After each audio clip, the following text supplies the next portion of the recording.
First off, I just want to start by thanking the Most High God Yahweh for giving me the strength and courage to share my story and experience. I have seen a lot of response videos and commentary regarding this all coming to light. While most people are sending positive encouragement and support, a lot of people are being nasty and hateful. I've seen people saying that I'm not allowing space for him to repent or change when I have been involved with this person for going on 3 years, avidly advocating for change and seeking help in many different places. When he called me after the series premiered, I had not spoken to him in almost a month. He did not apologize, but 20 minutes after that call, he made a public response video. When he called me before the third episode came out, he still did not apologize. I have never received even an apology. Still to this day, he has not sent any support for our child and has not even asked about her at all.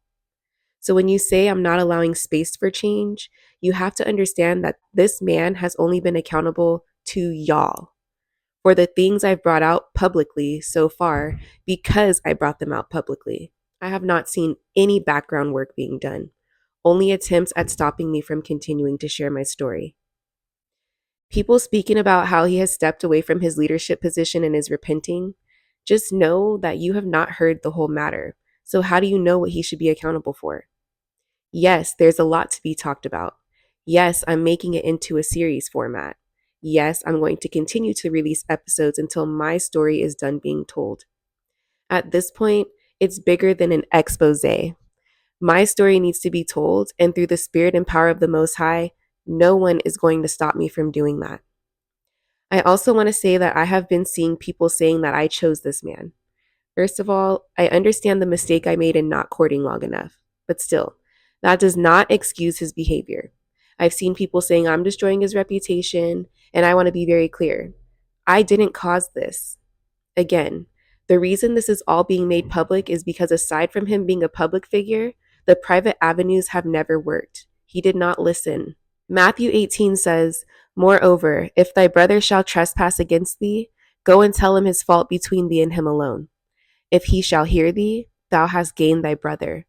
But if he will not hear thee, then take with thee one or two more, that in the mouth of 2 or 3 witnesses every word may be established. And if he shall neglect to hear them, tell it unto the church. But if he neglect to hear the church, let him be unto thee as a heathen man and a publican." So, when you spend so long pretending to be someone you're not, eventually the veil will be lifted.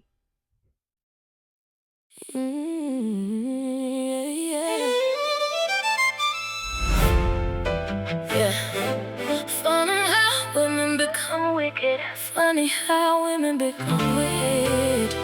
Right around the time she starts showing you call me a wicked wife, 'cause I stopped letting your ego decide my life. Soon as I got exhausted from holding us upright, now suddenly I'm bitter, difficult, cold, and hard to like. Wicked wife, that's what y'all call women with boundaries. Wicked wife, when she stopped performing happily. Funny how every good woman turned dangerous eventually, after giving everything away in good faith repeatedly. You wanted Proverbs 31 with overtime shifts and no sleep. Cook, clean, sex, cater to you and spoil you too. Whatever you wanna do, tend to the children, including yours. Still smile soft and speak sweet. No emotion, I was unpleasant to be around. Wanted peace when you brought chaos and mission while I paid the bills.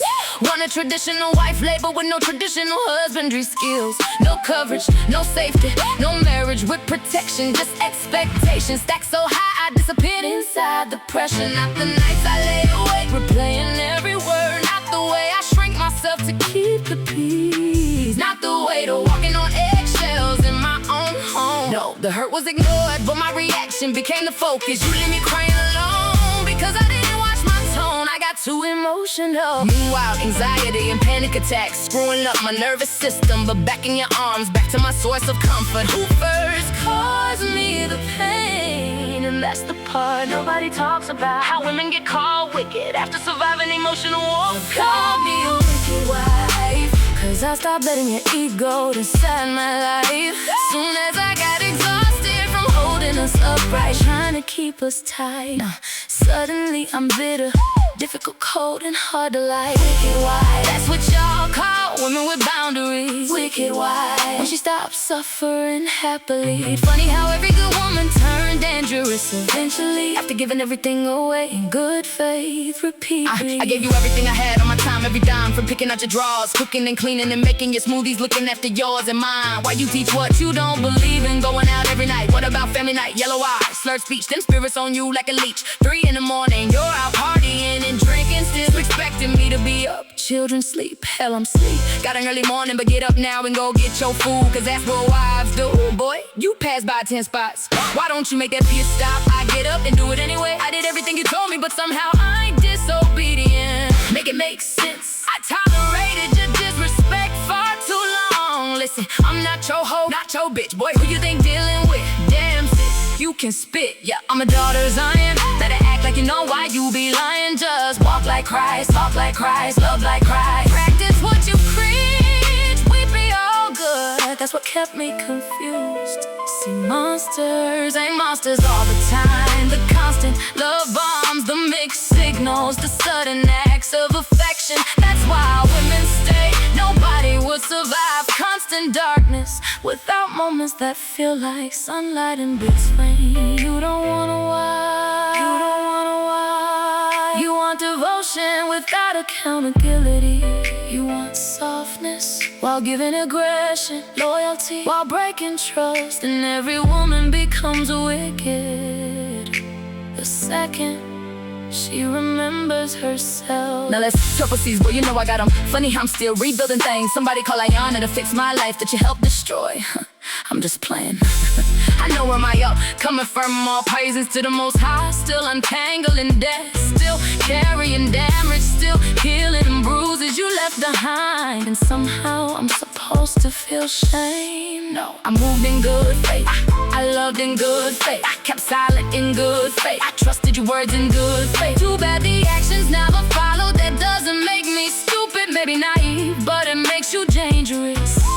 And to this day I'm still waiting to be compensated for my narcissist and damages. Everything you took, boy, how you had full access to everything, including me, but none of the liability. Trifling. No, I write books, scripts to create art, and every project feels less like heartbreak and more like evidence and we're standing God's great court.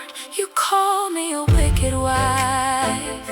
All I wanted to do was love you, but now I see clearly, but I couldn't recognize you were crooked from birth. Wicked wife, nah, I just got tired of dying slowly inside. Maybe I was never wicked, maybe I just got tired. But you know what the Bible says, a wicked wife is getting to a wicked man. Examine yourselves, brothers. I think it's important to explain what life actually looked like once I moved there, because I feel like people might have an idea in their head of what this situation was, and it's most likely not that. This wasn't a normal relationship dynamic. There were multiple wives, and everything was structured around him. None of the wives lived with him. We each had our own apartments and showed up for him on our assigned days. We each had days, specific days where we would spend the night at his house, and outside of those 2 days per week, you're pretty much on your own. Even the way that was set up didn't really make sense, for me at least. I was in a position where I couldn't afford to pay rent on my own, which is why I had been living with my mom and saving my money. But when I moved, he had me get an apartment anyway, under the agreement that he was going to be responsible for the rent and the bills. The first 3 months of rent were paid on my credit card with the understanding that it would be handled later, but it never was. So technically, it looked like my rent was being covered, but it was really my credit, my debt, and my responsibility. And I was only there for about 6 months. So despite being married, I wasn't actually living with my husband. We were wives, but we each maintained separate apartments and separate households. We were expected to function as wives, show up as wives, sacrifice as wives, and contribute as wives. But we weren't actually living with the man we were married to. He claimed his goal was to eventually get one big house for all of us to live in together. There were also expectations, things that were required from us, like no matter what, you needed to say good morning and good night every day. It didn't matter if he hadn't replied to your last text, hadn't called you all day, or if you guys were in conflict.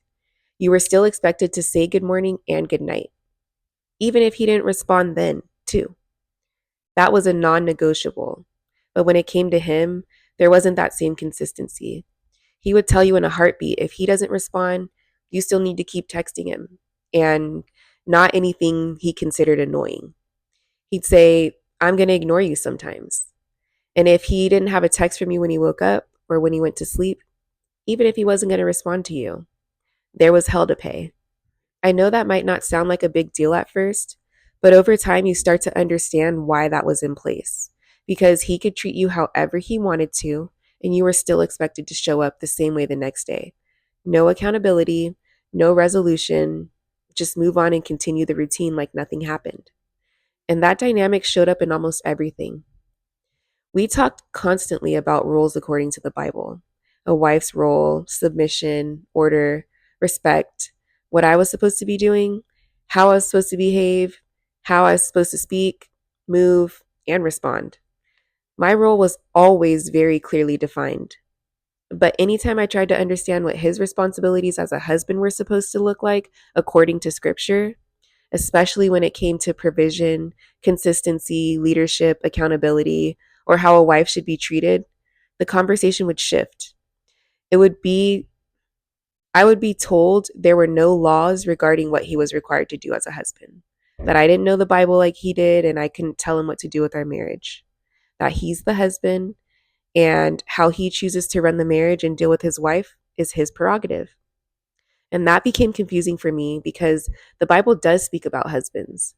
When I bring up how it speaks about how husbands are supposed to love their wives, how they're supposed to lead, and how they're supposed to deal with their household, how scripture even uses the examples of the Most High with Israel and Christ with the church as models for leadership, care, responsibility, patience, and guidance, he would say the scriptures or examples I was presenting were not in the law. So over time, it started to feel like there was a very clear standard for me, but much less room to question whether those same standards were being applied equally to him. When it was your day, it wasn't just about spending time with him. You were expected to cook, clean, tend to the children, run errands, and make sure everything was handled. That included making sure his smoothies were ready, making sure the ingredients were stocked, and making sure there were already smoothies sitting in the fridge for him. Everything revolved around making his life easier. There were other things that stood out too. His food is separate, his drinks are separate, his smoothies are separate. Everything had to be a certain way. His mostly vegan diet, organic food, specific products, certain drinks, glass water bottles while everyone else drank filtered water. There always seemed to be one standard for everyone else and another standard for him. At first, I tried to understand it, but over time, it started feeling less like leadership and more like hierarchy. His routine is the same almost every single day. He wakes up around 1 or 2 in the afternoon, goes on live or does a class, and then he stays in his room for hours. A lot of times he doesn't come out until 6 or 7 in the evening. There isn't much interaction with the kids. There isn't family time, and he would eat his own dinner separately. He doesn't get up in the morning to take the kids to school or spend time with them, not even on the weekends. That was on the wives. And even small things stood out to me. There was a time after my daughter was born and I took her back to Washington, I asked him to watch her for a few minutes while I washed the dishes. And he told me no because he needed to go on a run. He told me to just put her in the high chair. Meanwhile, he wasn't helping with her or taking care of her at all. He had finally surfaced after being in his room all day and was going to continue to focus on himself instead of our child, who he hadn't seen all week. I remember seeing how much some of the children simply wanted their father's attention. They wanted normal things: breakfast together, presents. But mornings weren't really family time. He was usually asleep. And watching that really affected me because once I brought my daughter back and saw how she was being treated, I started asking myself what kind of relationship she would eventually have with her father if things continued this way. Around 8 or 9 p.m., he takes a shower, gets dressed up, dyes his beard, and leaves to go bar hopping 6 nights a week. Technically 7 because he usually stops by the bar before the sun goes down on the Sabbath. He calls it a pre sabbatical outing. And a lot of times he usually invites out the wife he prefers to go drinking with him and spend time with him. Meanwhile, me and the other wife barely went out at all. We didn't get taken on dates. We didn't get that kind of time with him. So even outside of the structure of assigned days, there was still clear favoritism in who he chose to spend his time with. He would be gone all night, usually until around 2 in the morning. And then that's when what he considered quality time would happen, from around 2 to 4 in the morning. But even then, it wasn't really connection. A lot of the time, he was coming home intoxicated after being out all night. So, what that time actually looked like was him loosening up from having drinks, having those kind of conversations, and then expecting intercourse. That was what was considered quality time. Even outside of that, there wasn't affection or closeness. He would get in bed with his eye mask on, his earplugs in, on his side of the bed, with the memory foam strip under him only, and soothing sounds playing. No cuddling, no talking, no real connection. Just a quick hello kiss when you come in and a quick goodbye kiss when you're on your way out. And honestly, it felt weird. When I first got there, he was very affectionate. I guess I can clearly see it all started with love bombing before he felt I was in deep enough to settle into his character. It felt emotionally disconnected and unavailable. There was no real bond anymore, no real presence, no real care. And being in that environment, you feel that because you were physically there, that counted. That was enough. I've been in relationships before. I understood what emotional connection looked like, but this felt different. There wasn't much affection, there wasn't much cuddling, there wasn't much emotional intimacy. I remember feeling emotionally lonely while being technically married. You can be physically next to someone and still feel completely alone. I would tell him how lonely I felt being states away from my entire family, completely alone unless I was seeing him and his older children. How it would be days at a time with no physical contact with another human, no hug, no face to face conversation, no affection at all. I literally had to ask for a hug, and that seemed to annoy him. He even expressed to many people that I was too clingy. Meanwhile, everything else was on the wives, getting the kids up, taking them to school, and handling the day to day responsibilities. That's not something he's involved in. And something else that's important to understand is how different this looked publicly. Before he took it down last week, he had a YouTube page called Priest to Cause Family, where there are pictures and videos of all of us together like we're one big happy family. Like we all got along, like there's love and unity. But that wasn't the reality. We barely spent any real time together. There wasn't a genuine bond between the wives. There was a lot of tension, jealousy, and conflict, and a lot of that was created. He would pit us against each other, compare us, use one to belittle another, and say things that would create insecurity and division.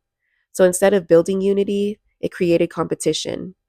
I remember at one point, he threatened to have his other two wives come to my apartment and beat me up. When it came time to record or post content, everything would be set up. Scenes would be created, and we were expected to act a certain way on camera to make things look a certain way and make him look like a loving, present husband and father. So, what people were seeing online was not what was actually happening behind the scenes. He has a very intentional image being presented publicly. And because people only see edited moments online, they have no idea what everyday life actually looks like behind the scenes. I'm glad he took that channel down because it wasn't even real. Something else I've had to come to terms with is the role I played in helping maintain that image.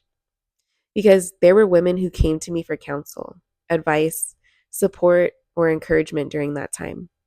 And a lot of the advice I gave came from the mindset I was living in myself, believing endurance was righteousness, believing the answer was to be more patient, quieter, softer, more submissive, more understanding, while I was privately struggling myself. And looking back now, that honestly hurts me. Because while I genuinely believed I was helping at the time, I can now recognize that some women may have stayed in unhealthy or dangerous situations longer because of the way I encouraged them to keep enduring and looking inward instead of fully recognizing what was happening around them. And for that, I truly am sorry.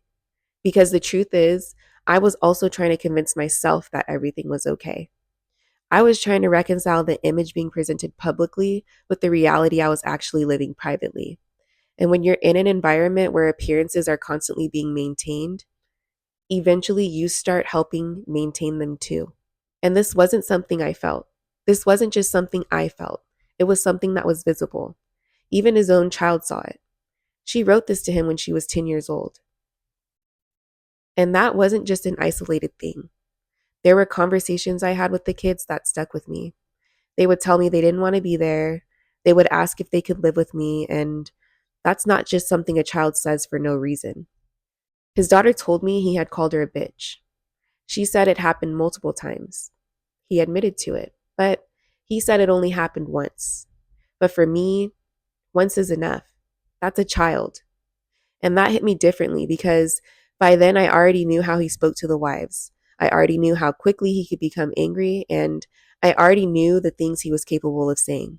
And immediately I started thinking back to when I first got to Washington. And this same daughter was telling me how she never wanted to get married at 9 years old.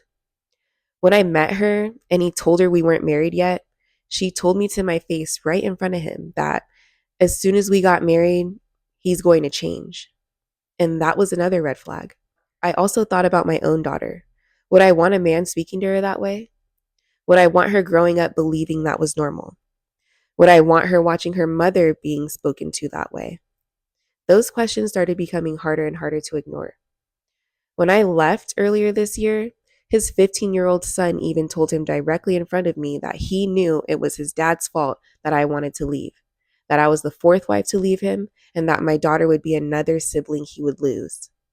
And hearing that come from a child says a lot, because that means they're not just seeing what's happening, they understand it.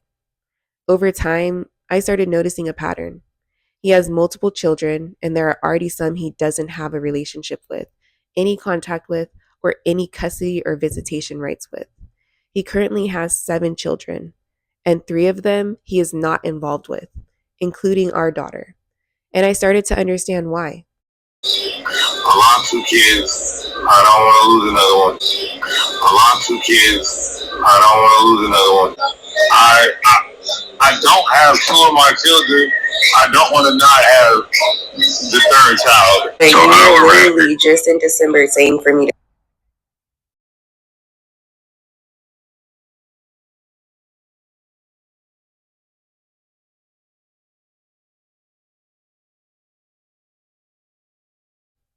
By the time I got to this point, this wasn't just about how I felt emotionally. I had already given him tens of thousands of dollars since September. I had been transferring money to him consistently, trusting that it was being handled the way he said it would be. But by November, everything shifted. That's when the threats started. That's when he began saying he wasn't going to pay for anything anymore, that he would leave me in debt, and that I would be stuck dealing with everything on my own.